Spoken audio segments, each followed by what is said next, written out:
everyone, what's the TubeTalk? Welcome back, Doug. What is tonight? Fish pie. Fish pie night. You love fish pie. I hate them. You hate the fish pie. Yeah. Don't like it. You hate it with the passion that consumes every fibre of your living being. What about if you smother it in tomato sauce? No. We'll make tomorrow night steak and chips night. As long as you eat the fish pie. No, never mind. Alright. Anyway. Enough of the culinary delights in level 4 lockdown. Last week, I did one. Yeah. She did. Impressive, eh? First up in Australia. Sat touch hand and we thought. Really let down strong into the 400 to the 200, put it beyond doubt. And great way to start her Australian career. And we are going to go down, we're 99% sure we're going down an Epsom path trying to get into the Golden Eagle. $1.5 million Group 1 at the Epsom. She should go with a very lightweight if she makes the field. And how much is the Golden Eagle worth, Doug? $7.5 million. Thank you very much. Yeah.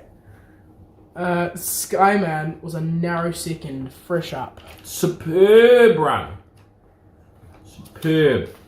Excellent ride from Damien Thornton. Barrier 1, he was in the worst part of the track, and it was the inside was off, but barrier 1 it was hard to get off, and he didn't cover an extra inch. Sprinted hard.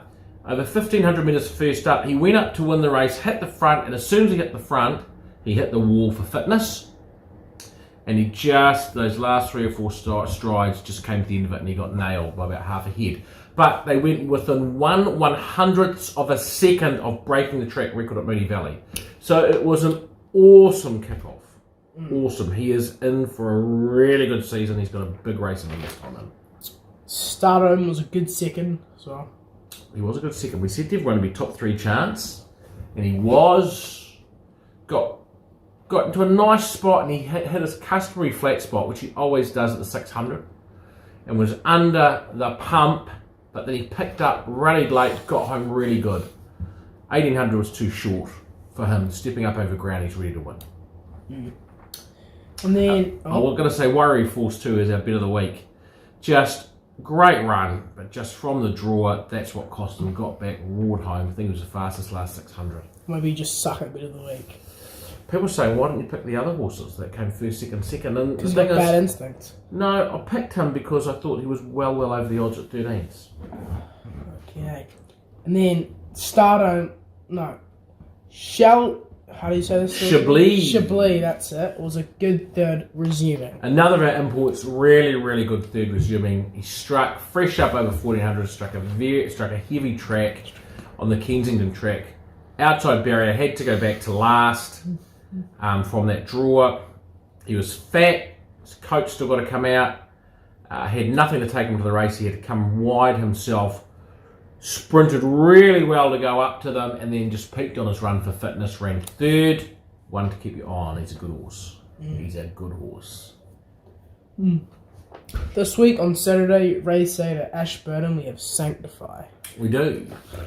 As long as the Ashburton meeting goes ahead, and we find that out on Friday night, whether the South Island goes to level 3, I think there's a good chance it will. Solid chance. Solid chance. Unfortunately, she's got an outside drawer. What? We always get that. Why are we surprised? Yeah.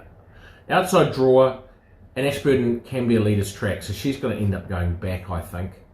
But as long as she tracks into the race, this race is certainly within her grasp, and she's a nice each way chance. At Doomben, race 4, we have Stardom. That we just spoke about. So Stardom's ready to win. He's on the back up. He steps out to 2,000 metres, which really suits. Lovely, lovely, lovely. What doesn't suit is the barrier draw. Oh, God, yes. Again and again. 10 of 11. And one scratching. He's into 9 of 10. Umming and ahhing, he's ready to win, whether to run or not. If he was to run, we'd probably be pressing forward with him. Leaning towards not running and waiting and running them in 2 weeks' time. So we'll just wait and see what happens Saturday morning. Watch the space. If he runs, he can certainly win, but probably slightly leaning scratching. And then at Kembla Grange, race 7, we have Mubares. Back at Kembla Grange, Group 3 Premier's Cup, his first run in a group race. A very progressive horse. Barrier. 3. Oh, 2. Good guess. Good barrier for him, although he's a big horse and likes space. So it's a heavy track, but I don't think that'll bother him. 2,000 metres won't bother him either. A bigger field suits because there'll be a bit more speed on. He doesn't like kickback, so Tommy Berry's going to have to angle him off the fence at some point. But he's got a lightweight on his back. It looks a good race for him. He's a $12 shot. He's a really, really nice each way chance. He's arrived at this class, and I think he's up to it. And then bet of the week. Small week this week. But a bet of the week is at Kembla Grange. Race 5 is Military Expert. In the Ming Dynasty, named after a very good horse. Military Expert is our bet of the week. Really talented son of Readout's Choice. Went under narrowly to King of Sparta in his very first start, and King of Sparta's gone on with it. He's just taken 3 runs. He's had 3 runs. He won his last start, and he just ironing out his racing manners and getting everything right, and he won last start. I think he's very progressive. He's paying $4.60. He steps up to 1,400 metres, which I think will really suit him, and I think he is a really lovely winning chance. Highly talented horse. Military Expert in the Ming Dynasty on Saturday. And that is Bet of the week and TubeTalk. And TubeTalk. Good luck punting, guys. See you next week. Hopefully those New Zealand watchers, most of you, are out of level 4. We'll still be in level 4 for a while, I think. But Auckland will still be in level 4. Yeah. Bye. 2 after Soldier of Love, then Big Boy Roy at Tissue 5th, 3 wide next is Love Tap, then came Matter with Tarpey, further back to Handspun, Poetic Charmer, Almahaha and Cisco Bay, and the Pale Green Cap is right there, and still the last 2, New Arrangement and Alakahana. It's Academy taking the lead from Taxu as they turn for home, and Academy travelling very strongly and really opens up the margin now, and the rider goes for home. 3 lengths, 4 lengths in front of Taxu, Big Boy Roy staying on, and a Tissue gets going to the outside. They're both running on well. It's Academy in front, but here they come. A Tissue, Big Boy Roy charging, particularly a Tissue the outside, and the former New Zealand mare swept to the front end, kicked away. A Tissue draws clear for a big win.